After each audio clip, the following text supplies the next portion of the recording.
તો આ તરફ બિહારના ભાગલપુરમાં ગંગાએ સર્વત્ર તબાહી મચાવી છે। સૌથી વધુ અસરગ્રસ્ત વિસ્તારોએ નાથનગર, કહલગાંવ અને ગોપાલપુર તેમજ અકબરનગર, સુલતાનાગંજ, શબોર અને પીરપેંટી છે। અહીં હજારો લોકો પ્રભાવિત થયા છે। નાથનગરના ટિયારા વિસ્તારમાં લોકો કમર સુધી પાણીમાં રહેવા માટે લાચાર બન્યા છે। કેટલાક લોકોએ છત પર છાવણી નાખી દીધી છે, જ્યારે હજારો લોકો ગામ છોડીને સ્થળાંતર કરી ચૂક્યા છે। જે લોકો ગામમાં બાકી છે તેઓ તેમના ઘરોને સુરક્ષિત કરી રહ્યા છે, જેથી તેમનો સામાન ચોરાઈ ન જાય। ગામમાં સેંકડો લોકો હજુ પણ પાણી વચ્ચે જિંદગી ગુજારવા મજબૂર છે। લોકોની સ્થિતિ દયનીય બની ગઈ છે। બાળકો અને વૃદ્ધો બધા ચિંતિત છે। આ નાથનગરના બિંદ ટોલી દિલદારપુર ગામના દ્રશ્યો છે કે જ્યાં ગંગા દર વર્ષે તબાહી મચાવે છે। ત્યાં હજારો લોકોને 1 થી 1.5 મહિનો હાલાકી ભોગવવી પડે છે।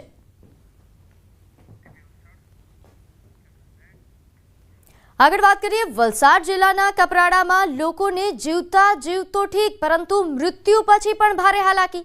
અહીં ઉમલી ગામે સ્મશાનના અભાવે વરસતા વરસાદમાં અંતિમ વિધિ કરવા લોકો મજબૂર થયા।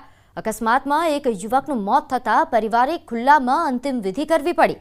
મહત્વનું છે કે ઉમલી ગ્રુપ ગ્રામ પંચાયતમાં કાસ્ટોનિયા અને કેતકી સહિત 3 ગામોનો સમાવેશ થાય છે, પરંતુ એક પણ ગામમાં પાકું સ્મશાન ભૂમિ નથી અને જેના કારણે દર વખતે ચોમાસામાં વરસાદી માહોલમાં લોકોએ મૃતકોની અંતિમ વિધિ ખુલ્લા આકાશ નીચે કરવી પડે છે।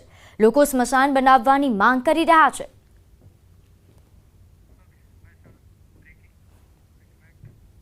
આ તરફ મહેસાણામાં બંધ થયેલી ચલણી નોટો એલસીબીએ ઝડપી પાડી। સતલાસના અંબાજી હાઈવેથી ઝડપી પાડી છે આ નોટ, જેમાં 500 અને 1000ના દરની 2085 નોટો ઝડપાઈ છે। હાલમાં ચલણમાં નથી આ નોટો, જેનો જથ્થો ઝડપાયો છે। આશિષ ઠાકોર નામનો ઈસમ કે જે જૂની ચલણી નોટો ભરેલા થેલા સાથે ઝડપાયો। કુલદીપ રાજપૂત અને હાર્દિક રાજપૂત નામના 2 લોકો ફરાર હોવાની માહિતી છે।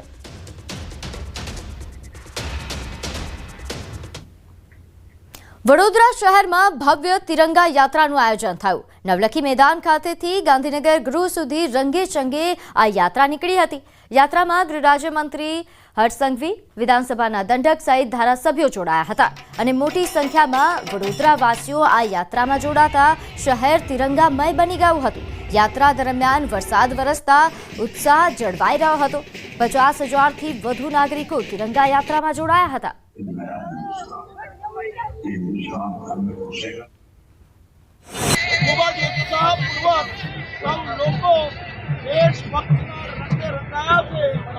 ચાલુ વરસાદે બી સૌ લોકો વધુ જોશમાં, વધુ ઉત્સાહથી આ રેલીમાં આજે દેશભક્તિના રંગે રંગાઈ ગયા। વડોદરા નાગરિક સ્વયંભૂ ઉમટી પડ્યા છે અને સફળ બનાવવા માટે। અને આપ જોઈ શકો છો કે આ માહોલને આખા સિટીમાં લગભગ 75,000 ફ્લેગ્સની ડિસ્ટ્રીબ્યુશન થઈ છે અને આજે 50,000+ લોકોની આવવાની અમે તૈયારીઓ કરી રહ્યા છે। 2 કિલોમીટર રૂટને સફળ બનાવવા માટે અમુક આયોજન કરી છે, સિટીમાં લાઇટિંગ કરી છે, અલગ અલગ સંસ્થાઓ પણ આપણા સાથે જોડાયેલા છે। વડોદરા મહાનગરપાલિકા દ્વારા આજે મોટી તિરંગા યાત્રાનું આયોજન કરવામાં આવ્યું છે। જલ જીવન મિશનની એનિવર્સરી, સ્વચ્છ ભારત મિશનની એનિવર્સરી અને 15મી ઓગસ્ટ આ ત્રણેયનો સંગમ થયો છે અને રાષ્ટ્રપ્રેમથી આપણા સૌના માથા ગર્વથી ઉચકાયેલા રહે એ પ્રમાણે આઝાદીના અમૃત મહોત્સવમાં ભારત એક વિકસિત રાષ્ટ્ર બને, વડોદરા એક વિકસિત શહેર બને એ માટેની શુભેચ્છા। વડોદરા શહેરમાં આજે ભવ્ય તિરંગા યાત્રાનું આયોજન કરવામાં આવ્યું છે અને ખાસ કરીને વાત કરીએ તો દ્રશ્યો સીધા તમે જોઈ રહ્યા છો કે ગૃહ રાજ્યમંત્રી હર્ષભાઈ સંઘવી છે, તેમના દ્વારા આજે યાત્રા છે તેનો પ્રારંભ જે છે તે કરવામાં આવ્યો છે અને તેઓ પોતે આ યાત્રામાં જોડાયા છે અને સાથે સાથે જે તમામ ધારાસભ્યો, રાજકીય અગ્રણીઓ અને વિવિધ સંસ્થાના જે આગેવાનો છે તેઓ આ યાત્રામાં જોડાયા છે। બીજી સાથે મહત્ત્વની વાત કરીએ તો જે વિધાનસભાના મુખ્ય દંડક બાળુભાઈ શુક્લા છે તેમને પણ જોઈ શકાય છે કે તેઓ હર્ષભાઈ સંઘવીની સાથે આ યાત્રામાં ઉપસ્થિત છે।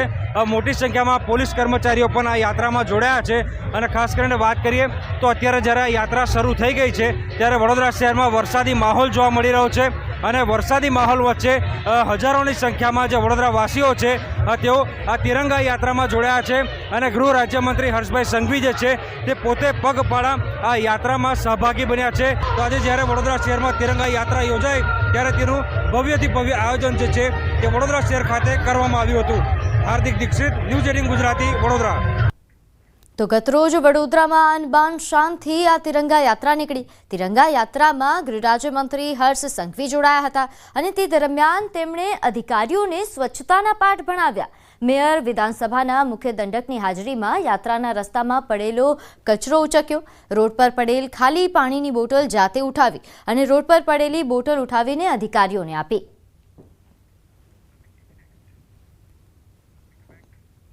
હવે વાત હમ દો હમારે દો નહીં પણ હમ દો હમારે ચાર આ નિવેદન આપ્યું છે પાટીદાર સમાજના આગેવાન આરપી પટેલે. ત્યારે હવે સાંભળો અમદાવાદમાં પાટીદાર સમાજની મહિલાઓ શું કહી રહી છે. વિશ્વ ઉમિયા ધામના જે પાટીદાર અગ્રણી છે આરપી પટેલ, તેમણે નિવેદન કર્યું છે કે નો ચાઇલ્ડનો કન્સેપ્ટ હવે સમાજ વિકસાવી રહ્યું છે. સાથે સાથે જે વન ચાઇલ્ડની વાત જે છે તે કરી રહ્યા છે તેને લઈને પણ તેમણે એક સૂચક નિવેદન કર્યું છે. જો આવું બનશે તો સમાજની સંખ્યા ઘટશે, સમાજનું સંખ્યાબળ નહીં રહે. આ પ્રકારની વાત તેમણે જાહેર મંચ ઉપરથી કરી હતી. સ્થાનિક મહિલાઓ છે આપણી સાથે, તેમની સાથે વાત કરીશું. તેઓ આ મતે શું કહી રહ્યા છે, તેમના મતે શું કહેવું છે. વન ચાઇલ્ડની વાત કરવામાં આવી રહી છે સમાજ પાટીદાર સમાજ દ્વારા, નો ચાઇલ્ડની વાત કરવામાં આવી છે. આ નિવેદન જે પટેલ સમુદાયમાંથી કહેવામાં આવ્યું છે એને કેવી રીતે જોઈ રહ્યા છો, એક મહિલા તરીકે શું માનો છો? કારણ કે એમનું કહેવું છે કે કાકા અને મામા હવે ભાડે મળશે, આ પ્રકારના બોર્ડ પણ લાગશે. આરપી પટેલ સાહેબની વાત એકદમ સાચી છે. અત્યારે હિન્દુ ધર્મની અંદર જે એક ટ્રેન્ડ ચાલી રહ્યો છે કે અમે બે એક અમારું એક, અથવા નો ચાઇલ્ડ, જે સોફિસ્ટિકેટેડ લોકો કહેવાતા છે એ લોકો વન ચાઇલ્ડનો અત્યારે કન્સેપ્ટ લાયા છે અને નો ચાઇલ્ડનો કન્સેપ્ટ લાયા છે.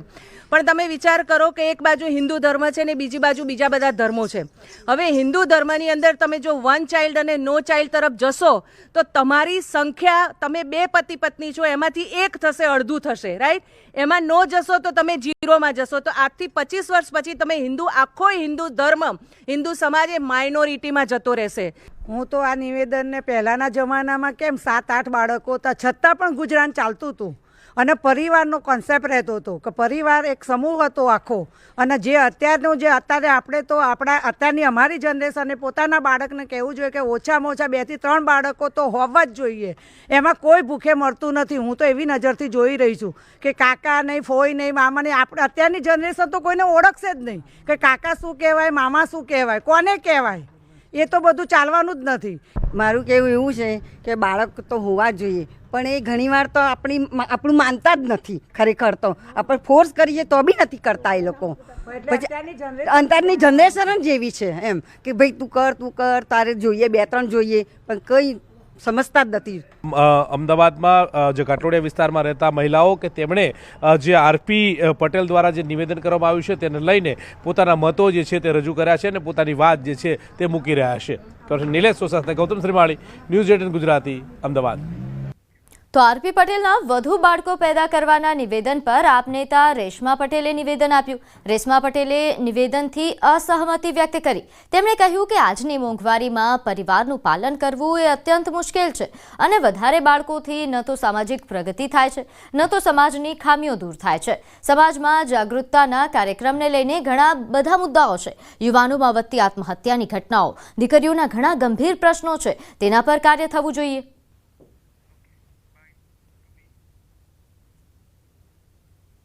હું એમની સાથે બિલકુલ સહેમત નથી, કારણ કે આજના મોંઘવારીના જમાનામાં 3-4 બાળકો પાલવવા ખૂબ જ અઘરા હોય છે. અને એનો એ મતલબ પણ નથી કે 3-4 બાળકો હોવાથી સમાજની પ્રગતિ થશે કે સમાજમાં જે કંઈ ખોટ છે એ પૂરી થશે, એવું નથી. સમાજમાં જાગૃતતાના કાર્યક્રમોને લઈને ઘણા બધા મુદ્દાઓ છે. યુવાઓ આજે આત્મહત્યા કરી રહ્યા છે, દેવામાં ડૂબી રહ્યા છે, દીકરીઓના પણ ઘણા પ્રશ્નો છે. આવા મુદ્દાઓને લઈને સમાજ જાગૃતિનું કાર્ય થવું જોઈએ. તો અમરેલીના જલાલા નગરપાલિકા પ્રમુખ નૈનાબેન વાડાએ રાજીનામું ધરી દીધું. માત્ર 5 મહિનામાં રાજીનામું ધરી દેતા ભાજપમાં ખળભળાટ છે. રાજીનામું આપવા પાછળ આંતરિક જૂથવાદ બહાર આવી શકે છે. જિલ્લા કલેક્ટરને રાજીનામું ધરી દેતા રાજકારણમાં ગરમાવો સર્જાયો. લેખિતમાં કૌટુંબિક કારણો બતાવીને રાજીનામું આપ્યા હોવાનું જણાવ્યું છે.